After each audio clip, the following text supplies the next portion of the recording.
Hi, this is my second OpenFOAM tutorial video, and this one is going to show you how to use SnappyHexMesh. I'm going to make it quite a short video because on the first take of this it was 2 hours and 20 minutes, which is just too much. So I'm going to have to cut it down a bit, and I'm going to stick just really to how to set up SnappyHexMesh itself, and I'm going to assume that you basically know how to set up OpenFOAM cases. So if you don't know how to set up an OpenFOAM case in general, I would recommend that you watch my first tutorial video first. Otherwise you're not going to be able to follow it. Unfortunately, otherwise the video is too long, so that's the compromise. So what I'm going to do is I'm going to set up the mesh, and I'm going to run a simple foam case, which is a steady state turbulent case, but that's essentially irrelevant to the technique of setting up the case. And once you know how SnappyHexMesh works, you can apply the technique to any of your cases that you're working on with OpenFOAM. So it really shouldn't matter. All the files I'm going to use are available for download on my web page, the links for which will be in the description of this video, so please check that. And let's get started. So just have a quick look at the geometry first of all. I'm going to use MeshLab to do that. I'm just going to import mesh. I'm just going to navigate to my case folder.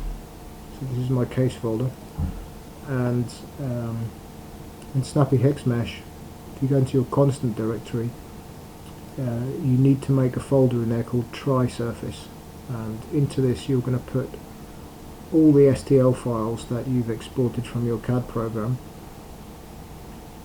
So let's just have a look first of all at the overall shape I'm going to use. So this is just a very simple one inlet, one outlet, and essentially a wall. So this is the inlet, this is the outlet, this is about 26 millimeters diameter for reference.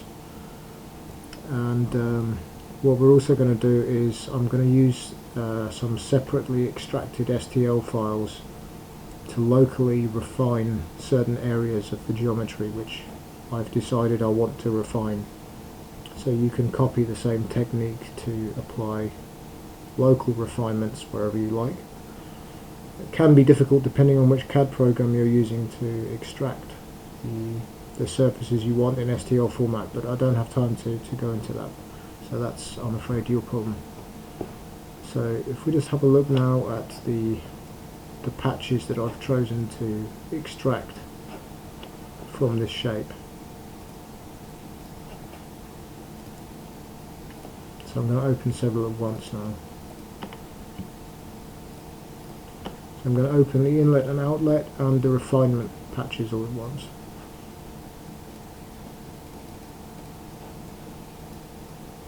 Okay, so these are just sections of the same STL file you saw just a moment ago. It's kind of confusing because they're coloured black on the inside, but they're not solid, it's just shell models. So that's inlet, outlet, and these are the surface areas I've chosen to refine. So you can do the same with whatever CAD model you have. You can have as many of these as you like. They do not have to be joined. You can have gaps. All that matters is that the overall shape has to be watertight, otherwise it will not work. So for example, if I have now this file here, if I add this in, you see this completes the shape. So I've got two sets of STL files here. The first set, which is the first 5 files, if you add them all together they make a watertight solid. There's no overlapping features here at all. I've also made, sorry, oh dear, I've also made this one, which is the one I showed you first, and this is a joined. It's not really joined. It's just not a separated. It's the whole model in one, which we're going to use for one particular part of the SnappyHexMesh process. So it's quite nice to separate it out in a way like this. There are two ways to use SnappyHexMesh. One of them involves joining all of these together. I'll show you how to do that, but it's not the way I set my case up. So I'll show you the process to join the STL files together, but you will not need to use that process to complete this tutorial. It's purely just because I think a lot of you might find that useful. So that's the shape we're looking at. So basically you want to save all these STL files from your CAD program, and what you should do is save them in ASCII format, and it's very easy to tell what format you have. Just save them and go and have a look and open one with a text editor, something like gedit. It's very important to edit these files with a text editor and not a word processing program, because the different kinds of fonts and characters that you may accidentally put in will prevent your simulation from running, and it can be incredibly annoying because you can't check it. So do not ever edit any of your files from the case directory with anything other than a proper text editor. So this is what an ASCII STL file looks like. They're all the same kind of format, so they're formed of facets and loops, okay, just repeated over and over again, each with 3 vertexes, because we're forming triangles. So when you export it from your CAD program, if the whole thing is just a whole load of numbers, you have exported it as a binary file, which you can use in OpenFOAM, but it will not recognize your patch names, which is quite annoying. There's ways around that, but because of that limitation I would recommend to use ASCII format. So open up each file when you've saved it from your CAD program, and for example I've named this when I saved it as inlet, so I obviously know what it is. Then open it up, and when you've saved it from your CAD program it will almost certainly not say inlet. It'll be something completely random, and this will end up being your patch name, which is going to be useless. So you want to go to each file and edit the first and last lines. So the first line will always say solid, space, and this is your patch name. Go to the end of the file and it will always say end solid, and then you want to put in here whatever your patch name is. So this name here must be the same as this name, and this will be your patch name.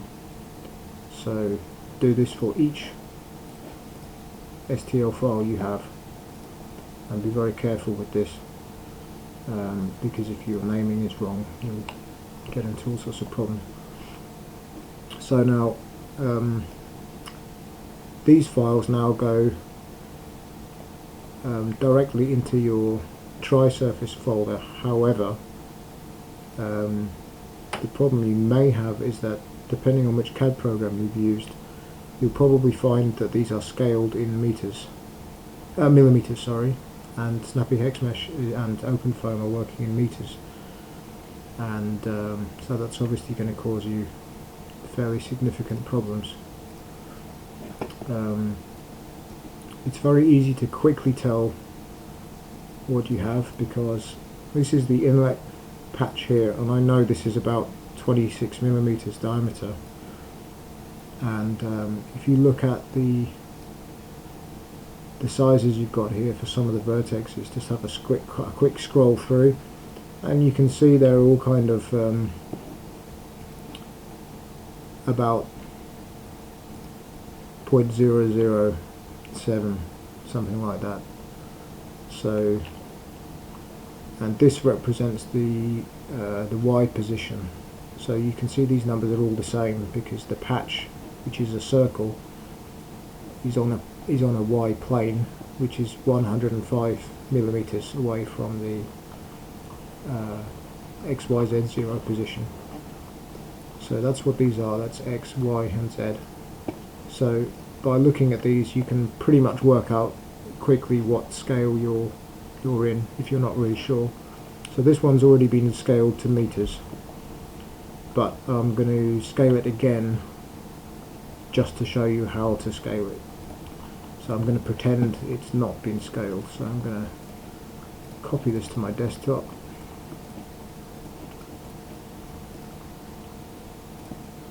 And I'm going to rename it mm for millimeters. I think I'll put this in my home folder now, just because it's easy to navigate to with the terminal. Okay, so I'm now going to pretend this is the STL we've just saved from our CAD program. It's in millimeters format, so we can't use it.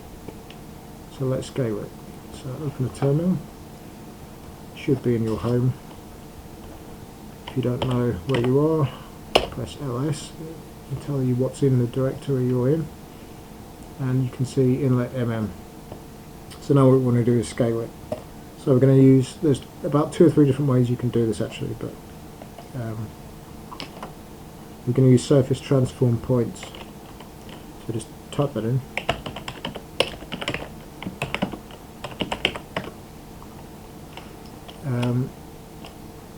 You see when I got to here I was able to put in the last part of the name. So with Linux, if you get part of the way through a recognized command name or a recognized file name, you can press tab and it will fill the rest in for you. So that's a time saver.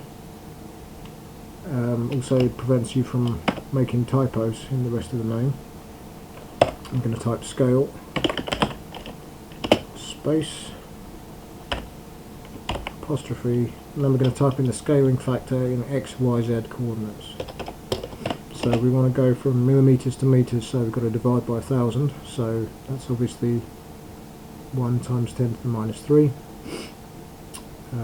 so it's 0.001, so we're going to do that for X, Y, Y and Z axes. Don't get that wrong.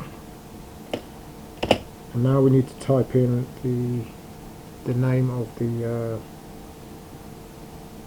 file we want to scale. So I can just type in the first couple of characters, tab, and then you want to make up your own name for the scaled one. So something pretty obvious is just inlet meters. And don't forget to put in the file extension, return. And look, now we have we've scaled it. So now if I open that, we should find that our, see all our numbers. We were times 10 to the minus 3, now we're to the minus 6. So that's worked. Although obviously when you do it, you shouldn't have 6, you have 3. It's just because we started off with a file that was already in meters. So that's how you scale your STL files, and you need to do that for each and every one that you use. If you are using the kind of SnappyHexMesh technique where you're using a joined STL, or you want to do that, I'll show you how to do that. I'm not going to, I'll reiterate, you do not have to do this for this tutorial. Just an FYI. So again, I'm going to put this in my home folder because it's easy to navigate to with the terminal.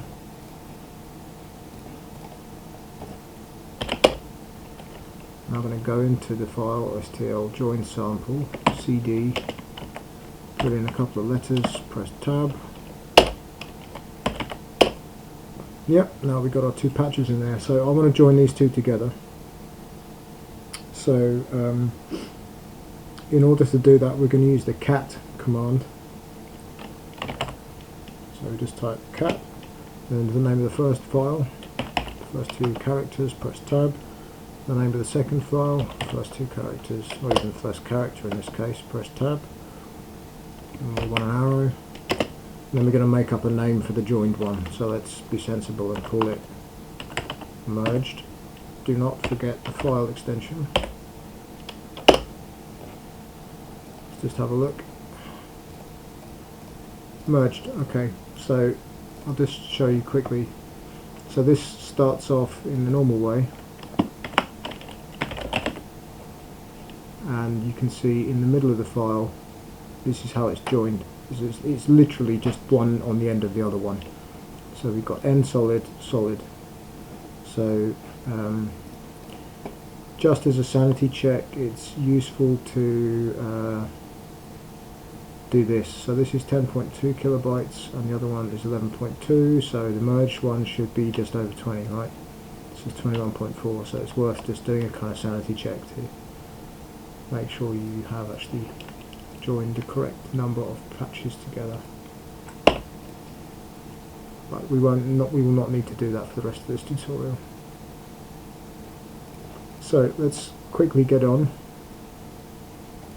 So I'm assuming now that you have exported a set of STL files from your CAD model. I'm assuming that you have renamed them at the start and end to reflect your patch names.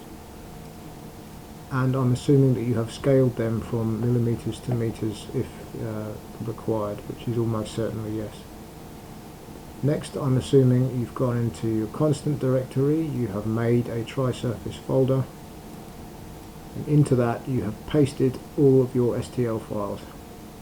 So I'm assuming now that is the point at which you have reached. The easiest thing to do here, if you just want to replicate this tutorial very quickly, the easiest one is just to use the files on my website, but it's probably better for learning if you go into your tutorial directory and probably copy either the motorbike, probably copy the motorbike tutorial, because this is also SnappyHexMesh, and start off with the SnappyHexMesh dict as a kind of base for this, and compare it to the one I've uploaded and in your own time, because I don't have time to do it here, there's too many lines, but just compare them and you'll be able to see exactly what I've done. But we're just making the mesh, not really setting up the case, so there's a limited amount of material I'm going to go over here. So we've put the files in the tri-surface folder. Now I've made a little text file for you here, which is on my website. Okay, and this has all the commands and procedures you need to mesh and run this case. So I've got 2 quad cores, so I've got 8 cores, so be careful to change this number in the commands here and in your decompose par dict if you have a different number of cores. Okay, so let's look at the instructions. So rename the 0 folder to 0.org, alright? Let's do that. This is done because otherwise during the meshing process SnappyHexMesh may well try to mess with the contents, and we do not want it to find our actual initial conditions here because they're irrelevant for the meshing. So we're going to make a dummy 0 folder and we're going to leave nothing in it. So let's make dummy 0. Okay. Then we're going to do block mesh. So essentially, supposing we wanted to do an external aerodynamics case, we've got our car model here. What we need to do is to make this background mesh here, which is what we're going to use the block mesh dict for. So all this has to be is a block that's bigger than your STL file, that's it. So, sorry.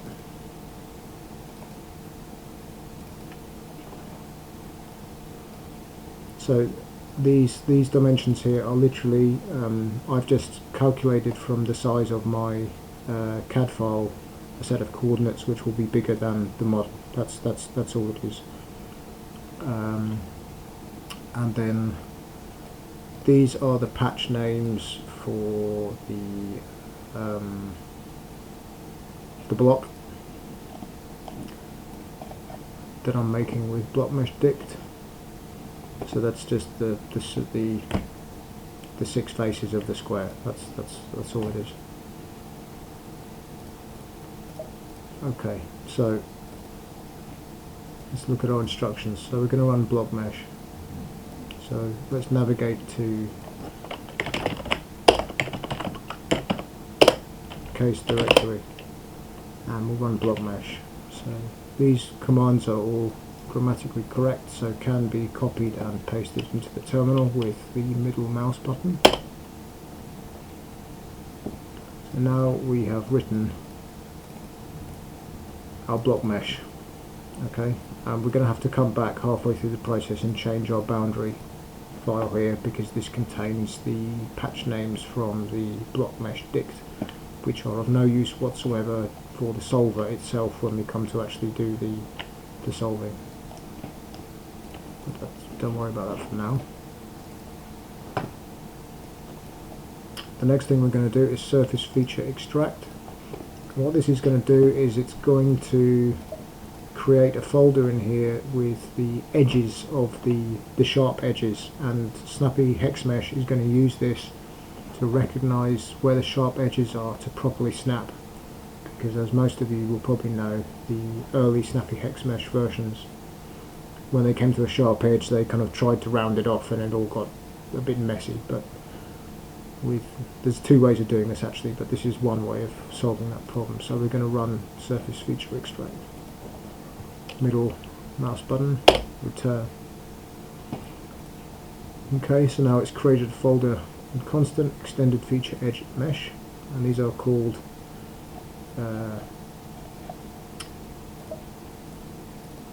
emesh files, which are now also pasted, the final versions are pasted into your tri-surface folder. So there we go. So these are the sharp edges from your patches. Okay. The reason there's a 5 when I have 6 files is that remember this volume 1 is basically just a joined duplicate, so all the sharp edges represented in the model can be defined with the 5 individual files. So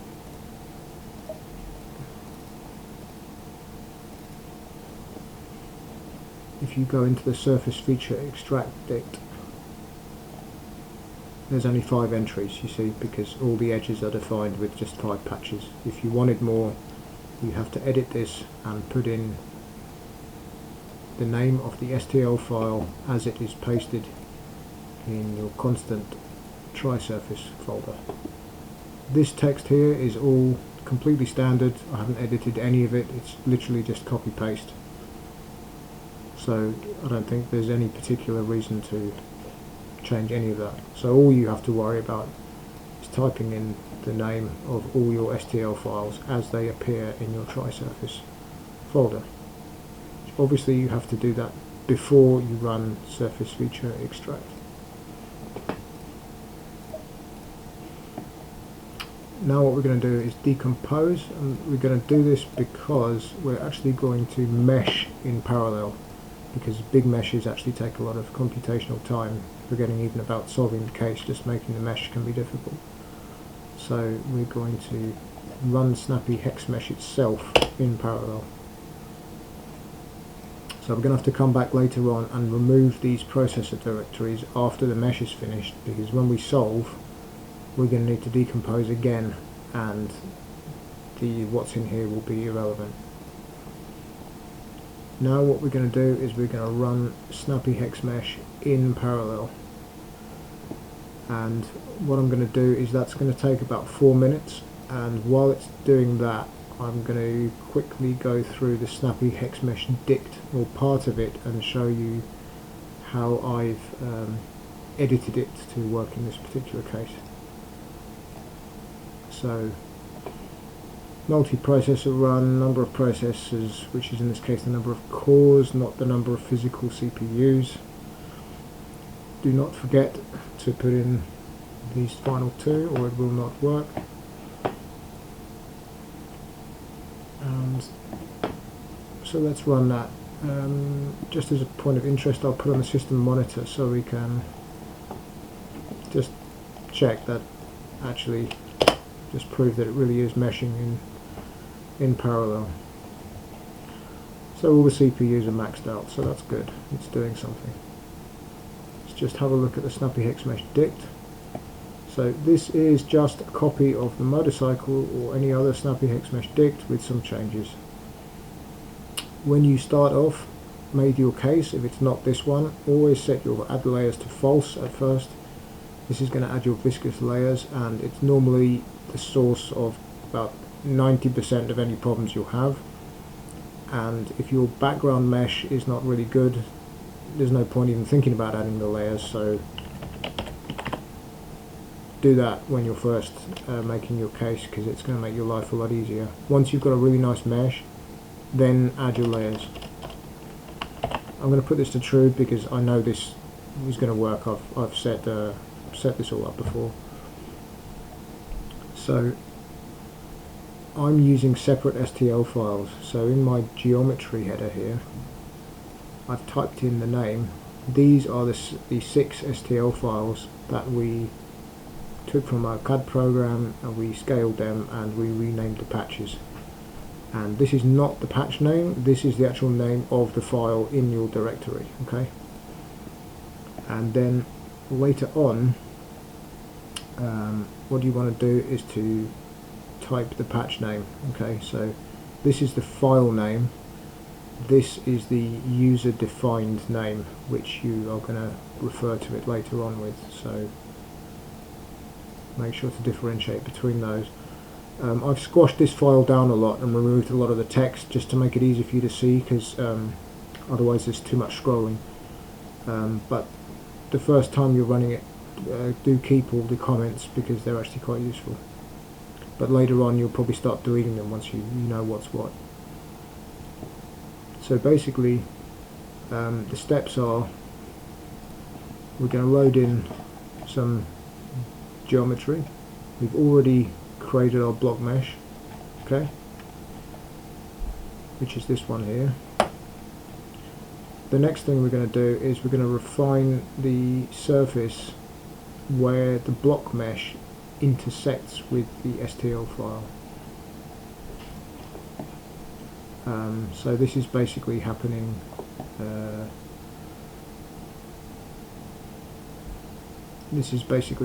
here, okay, and I've specified some different refinement levels. Features, this is the edge refinement here, so this is what I was talking about earlier this is when we did surface feature extract. So you want to go into the folder with all the eMesh files, and you need to put in the names. So remember, we had 5 eMesh files because there are 5 patches that I put in the surface feature extract dict, which defined all the sharp edges, and I've chosen to refine them all to level 3. Next we're going to do surface based refinement, which is going to do this step here, and sorry, I'm getting lost. And you can choose a min and max refinement level. I've chosen the same number, which means there's no choice, which means it just does 5. And so these are the 2 patches that I chose that I wanted to refine particularly finely. If you remember from earlier on in the video, this is the patch that completes the watertight shape, and here we've got our inlet and outlet. So these patches here are all individually not watertight, but combined to form the watertight shape. Resolve feature angle, I would recommend putting to a reasonably high number here. And finally, the 6th STL file, which this is the one that was the whole shape all joined together, we're going to do a refinement region operation with that. Oops, opened the wrong thing. Looks like the chromium icon.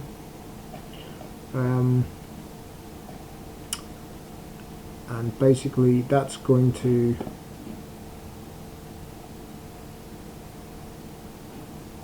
incrementally refine the, sorry, I've kind of done this, I've explained this kind of the wrong way round. In fact, I should have discussed this a bit earlier on, but this is the file that's the whole shape, and I've refined this in 3 steps. And so this is distance based refinement, and you can see there mode distance. Okay, and that's the patch name, volume. You'll notice that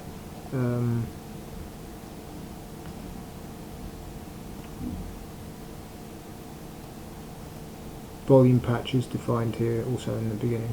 Okay, so everything has to be defined in here at first. And you can also put in manual refinement regions. You can do box or spheres, or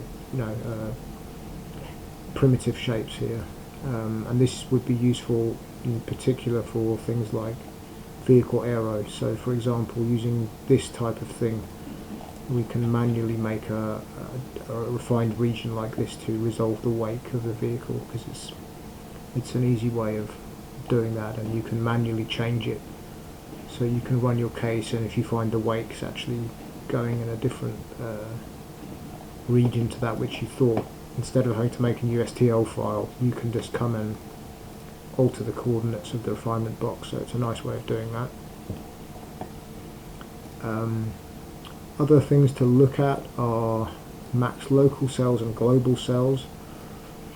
The definitions here explain to you what's happening, but essentially if these are too low, it will basically stop the refinement or layer addition process because it will run out of cells. So if you find you're not getting the level of refinement you want when you're improving your mesh or trying to add layers, you should experiment with increasing these numbers, because you may have exceeded the max cell count, and that can be really irritating if you're not used to that occurring. It's handy to have this in because you can really easily run out of RAM otherwise. It's not much of a danger for me, but can happen easily. It's handy also when you're starting your mesh out and you just want to make a kind of basic mesh to see how it's working, rather than making a really refined one. So this is important, and also the cause of many problems: locations in mesh.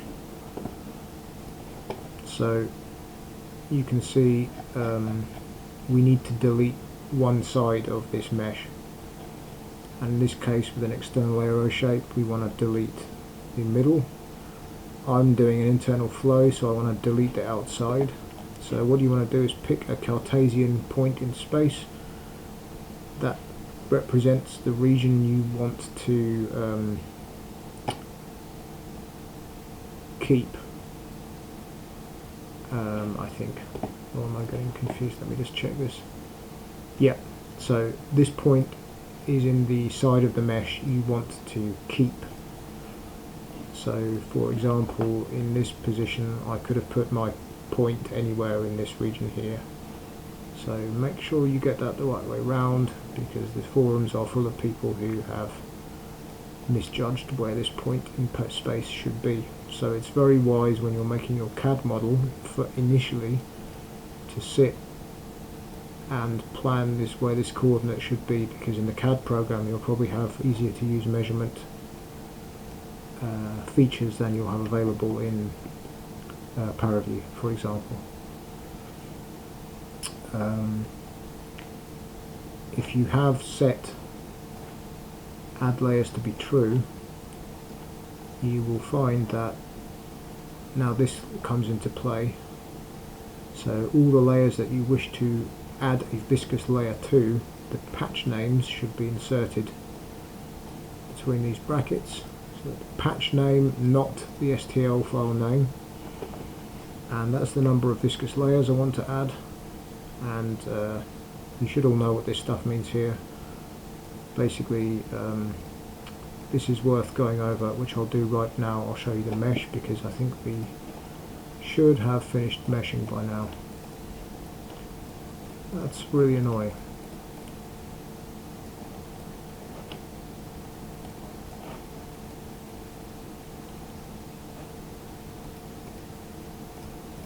That's really dumb.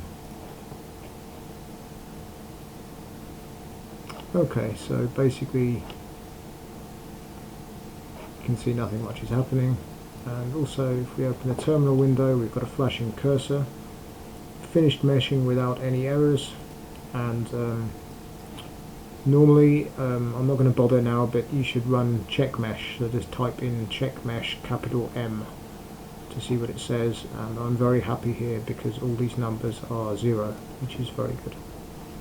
My mesh quality parameters are left as standard in my SnappyHexMesh dict, and the quality parameters are here at the end, and these are all standard.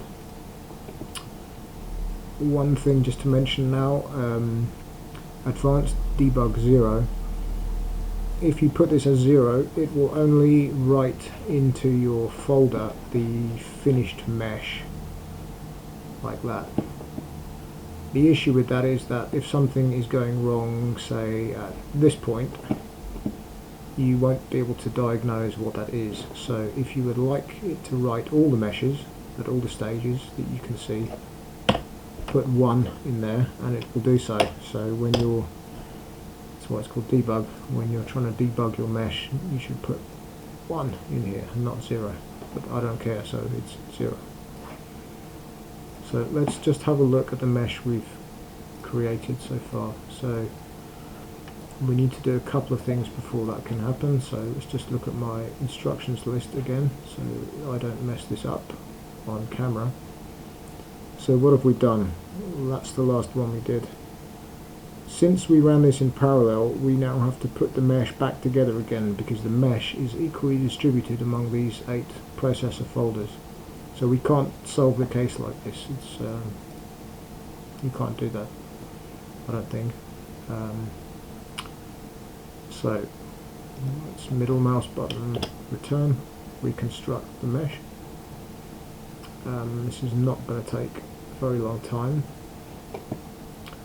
What we're going to do after this is that we're going to delete all the processor folders, because when it's reconstructing the mesh, what it's actually doing is taking all the bits of mesh out of here, the folders, it's reconstructing them and putting them all into the polymesh folder.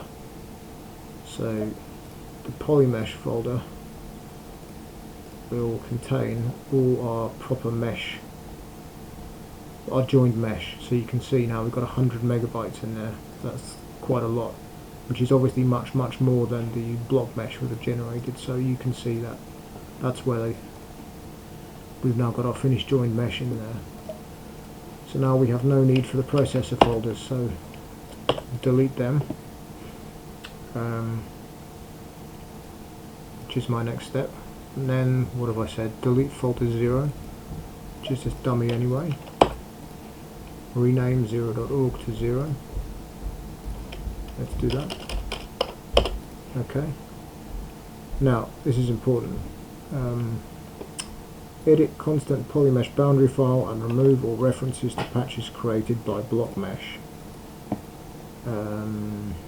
Okay. Probably, if you have set up your files in a certain way, you won't have created the patch names in the first place, quite possibly, but in this case we've got them, and you should check this. So I've opened constant polymesh and it says 11, and it's got all the patch names from the block mesh, and it's got all the patch names from the STL files. It doesn't have the patch name from the fully joined file volume because I've chosen not to add that information, so I haven't created an entry for it here in the wall list. So what we want to do is delete all the stuff that came from block mesh dict. So that's this. So go into your block mesh dict. If you have any patch names here at all, they will be in your new boundary file, and you must delete them. If you do not, it will not run, because the new mesh we've created does not have these parts in here, because SnappyHexMesh has deleted it. So that's why we need to get rid of them. So just delete them, and now we don't have 11 patches anymore. We've got 1, 2, 3, 4, 5.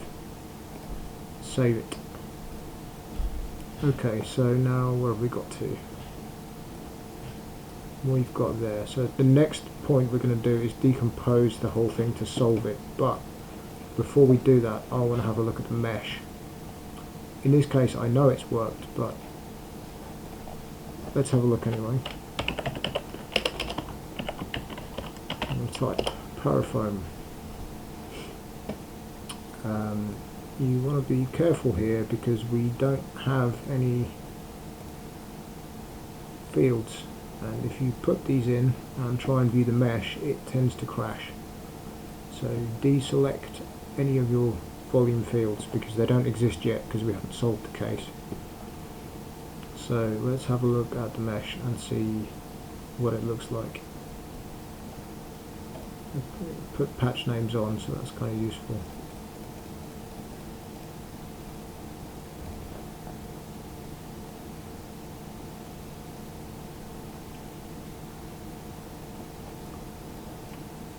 Okay, so that's quite nice. So you can see the patch names: inlet, outlet, refine 1. That's the STL file we looked at earlier.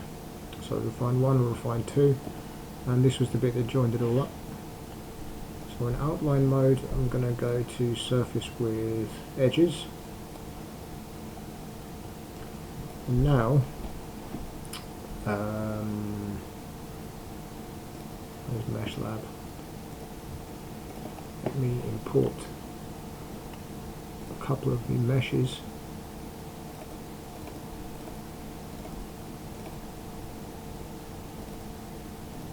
No, let's do these two. Yeah. So these are the two meshes, STL files, that I decided I wanted to refine more than the rest of the model. And so keep that in mind. So let's look at this one. So you can see what's happened. What I've been able to do is to refine just these regions here, and you can do this with as many different little patches as you want. If you wanted, you could just refine this bump or this radius or anything. That's just down to your CAD program and which geometry you can extract. But it could be anything, as many as you want. So it's really nice to be able to do that. So you can just see everywhere that it's really worked, refining what I wanted. So that's quite nice. Just have a look to see if we've got some layers. So we've got 3 layers, and this is a pretty good opportunity just to very quickly go back to the SnappyHexMesh dict, because this is important. Final layer thickness. Okay, that is the thickness of this layer that is furthest from the outer skin. So that is the thickness of the layer in meters, and the minimum thickness means that none of these layers can be less than that. If you have problems with the mesh not growing, the surface layers, you want to put n grow to be 0, and you also want to put feature angle to a high number, for example 70 or 80. There's a whole load of other things that can affect that, but we don't have time to go through every variable in SnappyHexMesh that can affect layer addition, because it'll be another 2-hour video and I don't have time. Not tonight anyway. So that's a kind of initial inspection, but we should do a slice to see what's going on inside. Let's do clip actually. So that's right down the middle, because when I was making my CAD model I was very careful to do this in the middle such that it would be easy to get a reference from. So apply. It's really annoying when you're moving this around. You can easily drag this around, so deselect show plane. That also means you can't accidentally drag the cutting plane around, which drives me crazy. I can't see anything, so I need again to go to surface with edges, and this kind of looks really weird because a lot of the cells have been cut, but they're not all normal to the cutting plane, so they look kind of funny. So if you put crinkle clip, any cell that's been kind of incompletely sliced will be replaced with the whole cell element. So it's probably a slightly better way of visualizing it. So the important thing I'm going to check here is, have my layers propagated around my geometry completely? And the answer is yes, they have, which I know perfectly well because I've meshed this thing about 50 times, but I should be pretending that I don't. So you want to go into any areas where you've got corners and geometry transitions and checking that your layers propagate 100% around, and these really do. This is also a good opportunity to very quickly discuss the volume refinement scheme that I defined in the SnappyHexMesh dict quickly, which is based under surface-based refinement and volume patch. That's the STL file that is the complete outer surface joined in one. And you can see there's 6 numbers here, and we've got it's in distance mode, as I said before. So this means from the surface of this patch name, which is the outer shell, that I will have a first layer of refinement that is 0.0006 meters thick, and up to that thickness it will be refined to the 4th level, which is a fine level. So that is basically that. It's those two. It's this bit here is this bracket. Now the next bracket will be the next bit. Very important to note, all your layer refinements must be in descending order, so you cannot say 4th level here, 6th level here, 1st level there. Okay, it's got to be 4, then less than 4, and then less than whatever that one is. It must go down, and obviously the distance has to go up. So make sure you get that right. So the next one says up to a distance of 0.002 meters I'm going to do a 3rd level refinement, which is that distance there, and that is the 3rd level of refinement, that being the 4th. And my final refinement is to a distance of 0.01 meters, that's 10 millimeters. I'm going to have a 2nd level refinement, which is taking us to this zone here. And the other factor here is n cells between levels 1. That means I've got 1 cell for each transition between the levels of refinement. So we've got level 4 refinement, transition cell, level 3 refinement, transition cell, level 4 refinement. So if you want a more gradual transition, put in 3 or whatever you want, and that will give you a more gradual transition. But if you've got a small model, then you can run into problems if that's much more than 1, to be honest. You don't really have space to do it unless you mess with the rest of it. Okay, so that's pretty much as much time as I've got in this video to go through the SnappyHexMesh dict. Basically what I recommend you do now is to just download this file from my website and take the SnappyHexMesh dict from any other standard case like the motorbike or the flange and just compare them, because ultimately I can't do that in the video for you really. You're just going to have to sit and look at all the differences to see exactly how it's been done, but I hope I've done a reasonable job of explaining roughly what's going on. Okay, so now I'm basically happy that my mesh is pretty good. So I'm going to close ParaView and I'm going to get rid of Mesh Lab. So let's just look at my instruction set.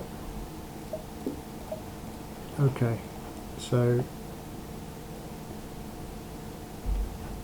where did we get to? So where we got to was here. So what I'm going to do now is, just as a matter of safety with the recording, in case it screws up, I'm going to stop the video now. I'm going to restart it, and the second half we're going to run the case. So I'll say goodbye for now. Hi, welcome back. So this is going to be the second part of the video, and what we're going to do is we're going to run the solver for the mesh that we have just created. I said I wasn't going to look up the case setup. I'm just going to very quickly go over some very basic stuff though, just in case. So if I just go into 0 folder for the initial conditions, just note again that the patch names are all the ones we defined in the STL files inside the file text, and then defined again in the SnappyHexMesh dict. That's where these patch names come from. How you set them up is dependent on your solver and your boundary conditions and everything else, and I'm not going to go into that in no time.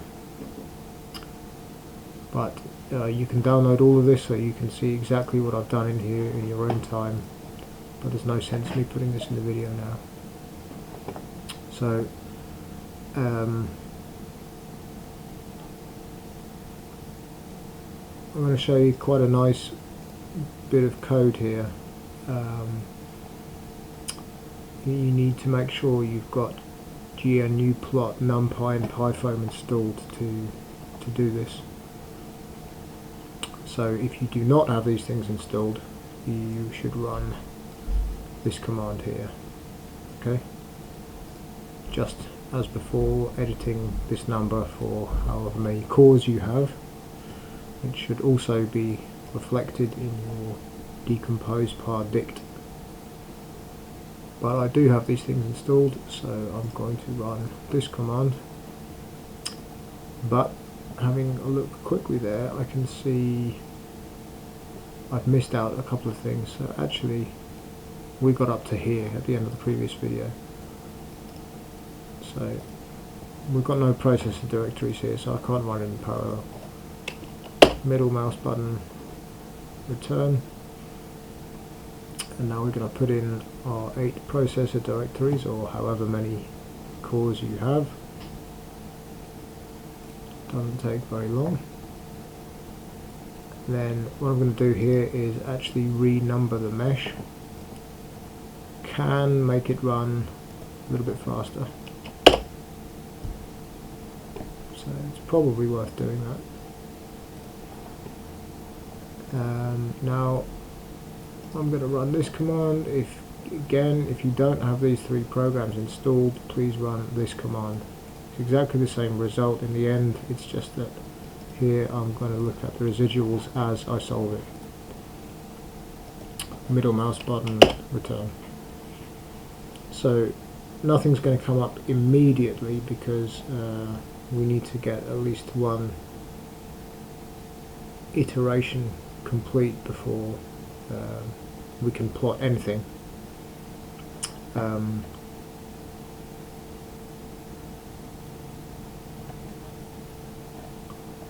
So in a minute, yeah, here we go.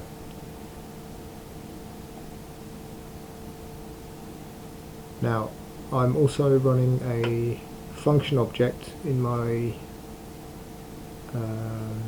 control dictionary, and you'll notice that which is Wall Shear Stress, and you'll notice it says processing wall patches, which are the patches I've defined. So make sure it's telling you these are correct.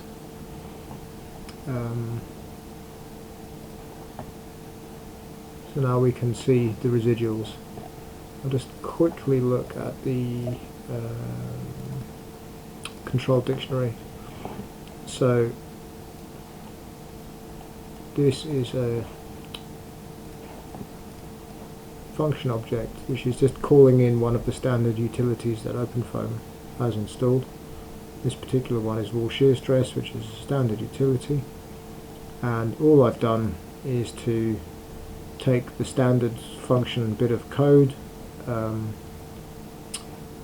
which is just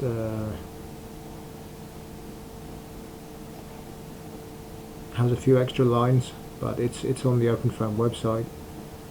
If you just go Google OpenFOAM function objects, this standard bit of code's on there. I've deleted the extraneous bits. It tells you on the website which lines are required and which are not. All I have are the patch names of the patches that I would like the Wall Shear Stress computed on. Note that the patch must be of the type wall in order to for this to work, and you'll see that 3 names here are the 3 names here, so I know that it's basically working fine. Also, before I forget, I would generally recommend to increase your write precision to 8. It can cause problems otherwise. Okay, so this is going to take about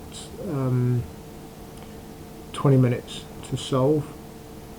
It's not going to reach 500 iterations. It's going to converge about 120 because I've run it so many times. I know when it's going to do that.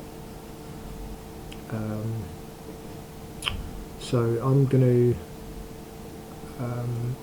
to actually stop the video now, because much as I love graphs, I don't think we need to sit and watch these residuals slowly descend inexorably towards 0. In this case they will descend because the case is set up. If they start to go up, you have a problem, and you need to go back and sort your mesh out, or maybe your boundary conditions are wrong, something like that. So I'm going to stop the video now, and I'm going to come back when it's finished solving. Okay. Hi, so this is the final part of the video now. So we've run the solver, so now we can reconstruct the case and then view the results in ParaView. So in the last video we got up to this command here, so I'm now going to reconstruct the case, and as you can see the residuals are all looking pretty good, so it's basically considered to be converged here after about 120 iterations.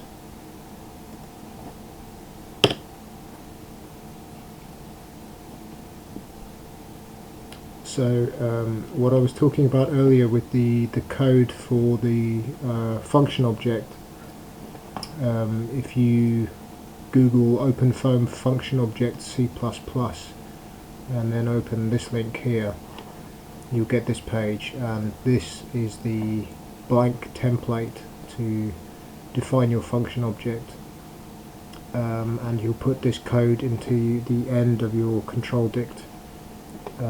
You can also put it into a separate file and then call the function, but so the important thing to note is that actually these parts of the file, so it's only the first 2 lines that are actually required to make it work. So it can be quite simple to apply the function object, which again for me is the wall shear stress. So we've finished reconstructing the latest time.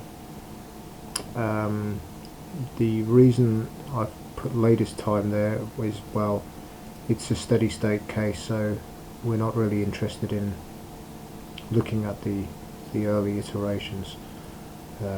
Also the way the wall shear stress is set up as standard is that it's going to write the wall shear stress for every single iteration, which you can obviously change, but so if we just do reconstruct par, we're going to get an awful lot of directories in the case for the folder.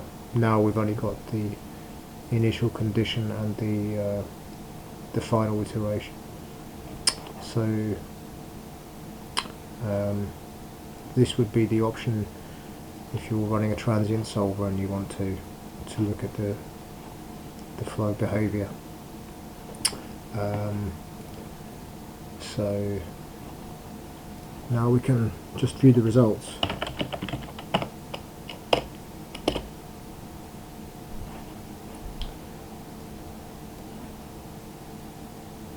Okay, so we're going to tick wall shear stress. Sometimes it's a bit buggy, and sometimes it takes a few goes to actually get it to properly display this. I don't really know why. Let's see if we're lucky this time. I'm going to skip 0 time.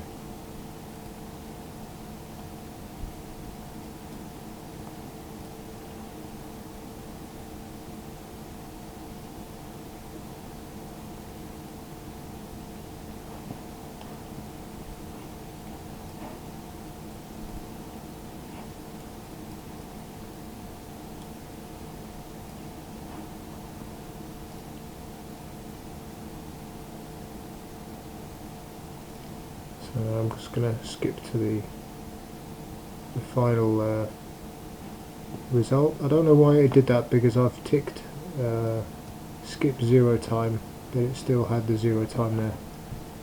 I don't really know why that happened.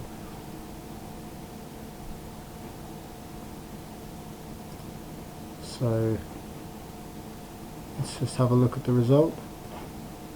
So we should be able to just look at the, let's see, this is the thing that doesn't always work. We've got wall shear stress selected here, but it's actually not showing up in the results here. Sometimes needs a bit of tinkering. Anyway, so if we look first at the pressure, so we can see the pressure drop from the inlet to the outlet. And it's always important to note that this is in OpenFOAM, works with the kinematic pressure. All the units are essentially divided by density to eliminate the density variable from direct reference in the Navier-Stokes equations. I don't understand what the actual advantage is for that, but that's how it works. So it's always important to notice that you are not dealing with pascals here, so that's pretty confusing at first. So let's just have a look at the velocity. I'm going to do a quick view here. On the other side. Okay. So this is obviously in meters per second, and you can reference this with the initial condition to see if the mass flow looks right there. So this looks pretty good to me. And just to see if finally I can get the wall shear stress to work. Sometimes it's a bit buggy.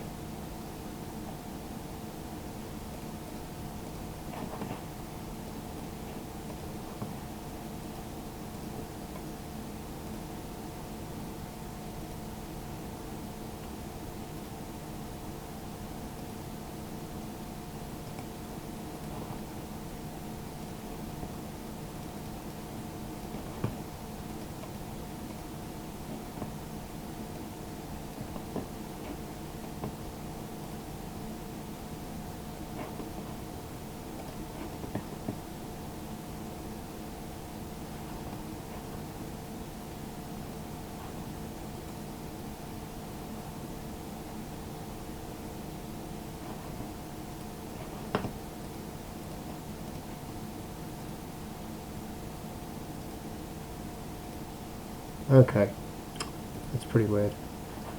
Anyway, so now finally we've got the wall shear stress, and again, this is not in pascals, this is meters squared, seconds squared. So again, you need to work back through this with the density if you want to get back to pascals, so just always need to pay attention that the units are not in the base engineering unit, which I personally find very irritating. Anyway, so basically now you know how to use SnappyHexMesh to create a pretty reasonable mesh, create your boundary layers, also to plot the residuals on the fly, and how to implement a very simple function object, in this case wall shear stress. So that's all I'm going to show now in the video. So if you have any questions, recommendations for ways that you can do things that I've shown in an easier way, please let me know and I'll make another video. So I hope you have found this very useful. I think SnappyHexMesh is very good, but the documentation is fairly sparse, and it takes a lot of digging and messing around to get to grips with it. So I hope I've speeded that up slightly for some people now. So okay, that's the end of the video, and stay in touch. I hope you enjoyed it.